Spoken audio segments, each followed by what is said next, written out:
flying. I thought they were children in snowsuits. It was just odd. It seemed like it was no sooner there that it blew up, not outward or upward, it just blew down with all these sparkles and different colors of light, indescribable.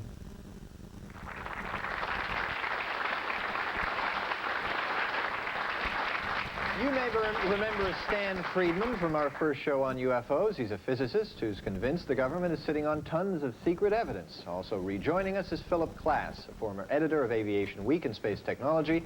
He's a skeptic. Well, you've heard our previous guests here. Phil, first of all, your reaction. Well, what do you think of this? Sitting back there and listening and watching the two ladies' story, I got a telepathic message, which seemed to be from an extraterrestrial saying those two ladies are telling fantasy.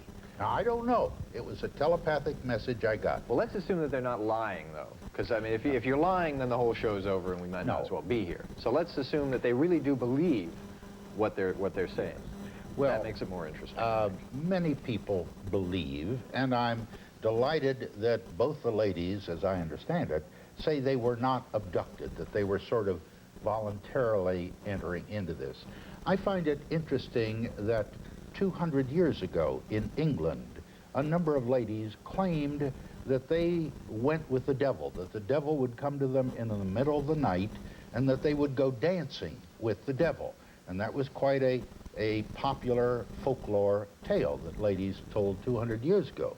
Now, conceivably, the devil is now coming disguised as little ETs. Ron, well, this is much too important an experience, not only for these two ladies, but for thousands of other people who've had similar experiences, to trivialize it with this kind of nonsense.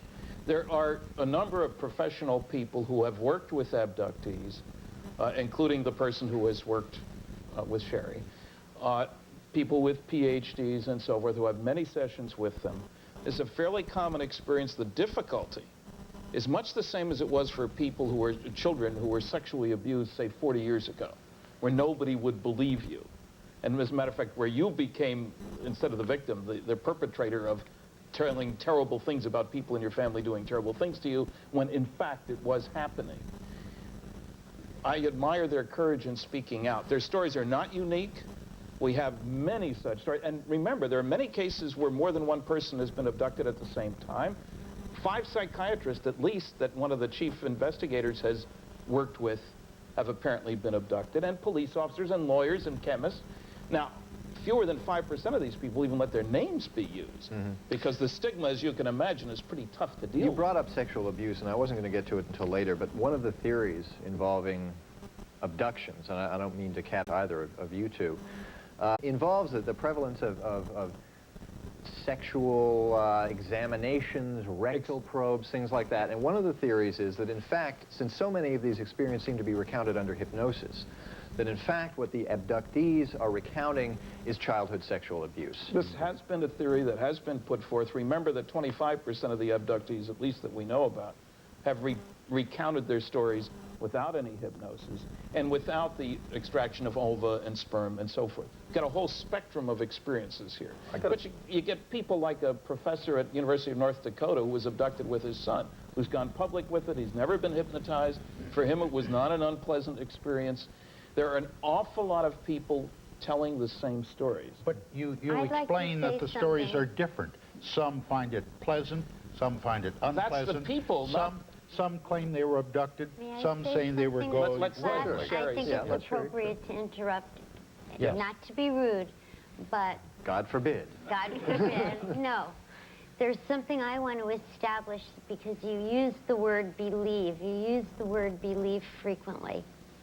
And you were in the context of, I know lots of people want to believe. Well, I wanted to speak for myself. The difference between us, we have, I'm sure, many common denominators, but there is a distinct difference between Athena and myself. And that is that although I'm spiritually inclined, I've meditated all my life, I have never done anything through meditation or in any other form to ask creation to perform parlor tricks for me. I have assumed without, just automatically, like there's a morning and the sun's going to come up in the morning and the night's going to appear at night. Shari, have you ever entertained the possibility that this might be a particularly vivid hallucination? No, I know it's not. But the point I want to make is about believing. I've had no necessity in my life to believe or even want to believe or be in the company of, quote, extraterrestrials. They became a part of my life unasked for, uninvited, with me unprepared. It was nothing I sought after. I automatically believed that in an infinite universe there is life elsewhere, and that was satisfactory enough for me. Okay, speaking of things we don't seek after, it's time for another commercial. We'll be back after this.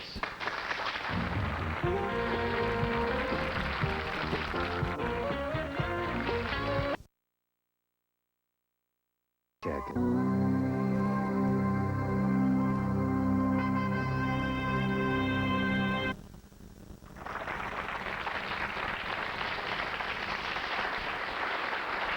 Welcome back to Earth and our discussion of UFOs with Shari Levy, Stanton Friedman, Phillip Klass, Eric Beckyord, and Athena Demetrios.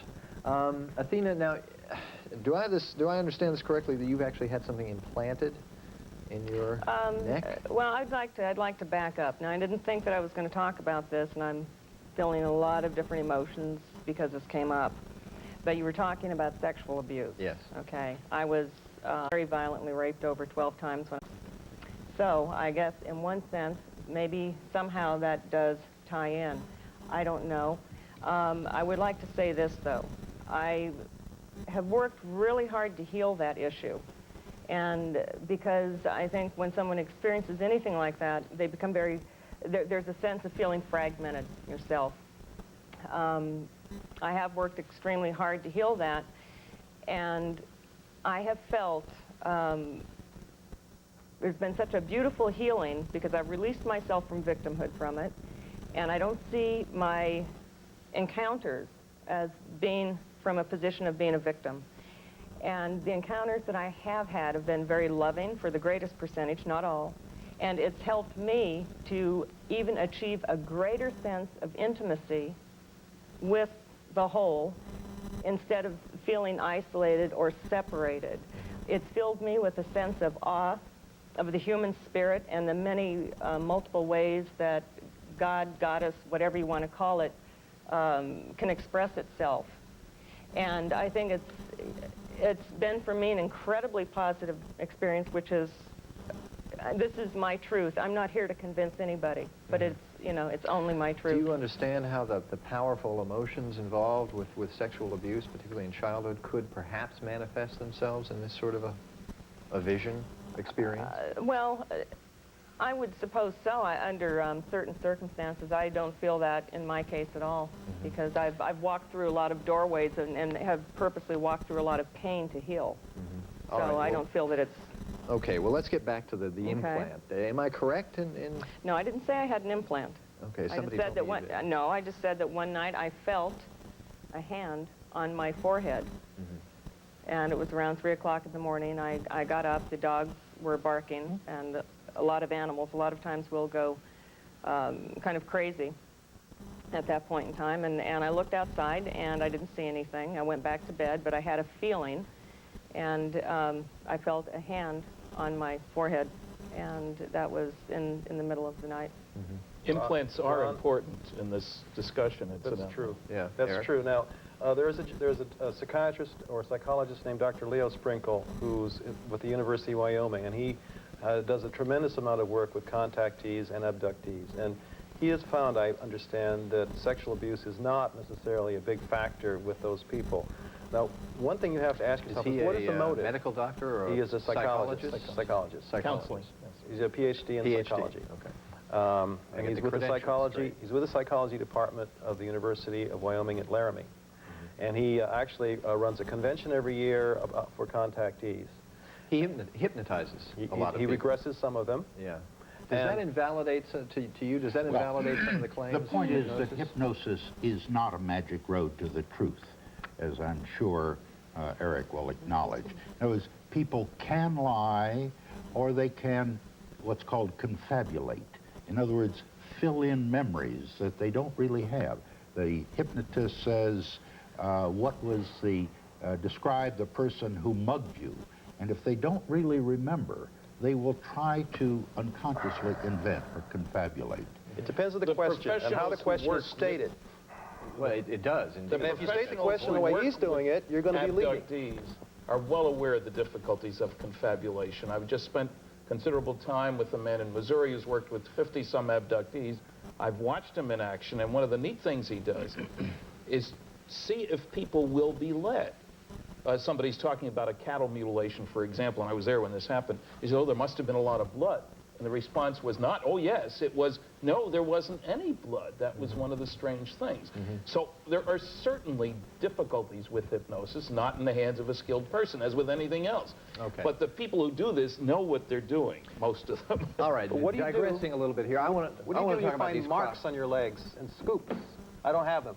But supposing you have a row of abductees around here, and you find that many of the people that had hypnosis regression and had stories like they do, what if many of them start turning up with, as many of them do, strange scoop-like marks in their legs, and their thighs, on their hips, strange marks that don't belong there. Yeah. But they're associated with the event. That other people don't have. Let's hear. I would like to say something, since I've been regressed a number of times by the head of NASA's Special Projects Division. And Who is that?